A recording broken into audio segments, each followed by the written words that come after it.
Hello guys, welcome back to our channel. இன்றைக்கி நம்ம என்ன வீடியோ பார்க்க போகிறோன்னா, ஸ்ரீ சக்தி சந்தியம்மன் கோவில் போன vlog தான் பார்க்க போகிறோம். வாங்க வீடியோக்குள்ளே போகலாம். இந்த கோயில் எங்கே பிளேஸ் ஆயிருக்குன்னு பார்த்தீங்கன்னா, ஏர்போர்ட்குள்ளக்க இந்த கோவில் இருக்குது. ஏரோ ஹப் மால் இருக்குல்ல, அதோட பேக் சைடுக்கு பின்னாடி ஆப்போசிட்டில் தான் வந்து இந்த கோவில் வந்து பிளேஸ் ஆயிருக்கு. நான் என்னோடய அம்மா அண்ட் சிஸ்டர் இந்த கோவிலுக்கு போயிருந்தோம். கடந்து ஒரு 4 வீக்ஸாக அம்மா வந்து இந்த கோவிலுக்கு வந்து போயிட்டுருக்காங்க ஃப்ரைடே அண்ட் ரொம்ப பீஸ்ஃபுல்லாக இருக்குது. அந்த அம்மனை பார்த்த ஃபீலே தனி. கோயிலை வந்து ரொம்ப நீட் அண்ட் க்ளீனாக வந்து அவங்க வந்து பராமரிச்சிட்ருக்காங்க. அந்த கோயிலோட வரலாறு எப்படி அந்த கோவில் வந்துச்சு அப்படின்ற விஷயங்கள் தெரிஞ்சுக்கலாம். ஃபஸ்ட் அந்த ஏர்போர்ட் வர்றதுக்கு முன்னாடி அங்கே வந்து நிறைய பீப்புள்ஸ் வந்து வாழ்ந்துட்டு இருந்திருக்காங்க. ப்ளஸ் அந்த கோவிலும் இருந்திருக்கு.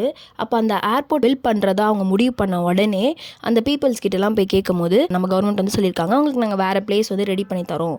ஆனால் அந்த பீப்புள்ஸ் கிட்ட கேட்கும் போது நாங்கள் வேணால் வேறு பிளேஸ்க்கு வந்து போய்க்கிறோம், பட் அந்த கோயிலை வந்து மாற்றாதீங்க அப்படின்னு சொல்லியிருக்காங்க. மக்கள் சொன்ன கோரிக்கையை கேட்டு அந்த கோயில் வந்து இன்றைக்கும் அந்த பிளேஸில் வந்து அமைஞ்சிருக்கு. பார்க்கவே ரொம்ப பீஸ்ஃபுல்லாக இருக்குது. இப்போ அந்த கோயிலை ரொம்ப நீட் அண்ட் க்ளீனாக வந்து பராமரிச்சிட்டு இருக்காங்க. அண்ட் இந்தியாவிலேயே இந்த ஒரு ஏர்போர்ட்டில் மட்டும்தான் கோவில் இருக்குன்னு சொல்கிறாங்க.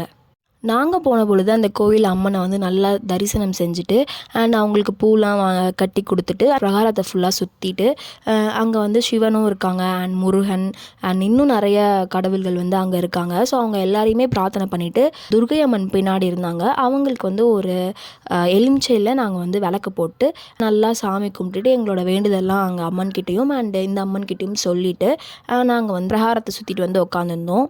வெளியே வந்து பிரசாதமும் கொடுத்துட்டு இருந்தாங்க.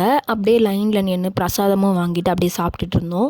இந்த கோவில் போனது வந்து ஒரு நல்ல ஃபீலாக இருந்துச்சு. அம்மனை பார்த்து தரிசனம் செஞ்சதுலேயும் ஒரு சந்தோஷம். மறுபடியும் சொல்கிறேன், இந்த கோயிலோட லொக்கேஷன் எங்கே இருக்குது பார்த்தீங்கன்னா, நம்ம சென்னை ஏர்போர்ட்டில் தான். அதாவது ஏரோ ஹப் மால் இருக்குல்ல, அதோட பேக் சைடில் ஆப்போசிட்டில் வந்து இது இருக்குது. உங்களுக்கும் இந்த மாதிரி நிறைய vlogsலாம் பார்க்கணுன்னு ஆசை இருந்தால் கண்டிப்பாக இந்த சேனலை சப்ஸ்கிரைப் பண்ணி வச்சுக்கோங்க. Please subscribe for more videos.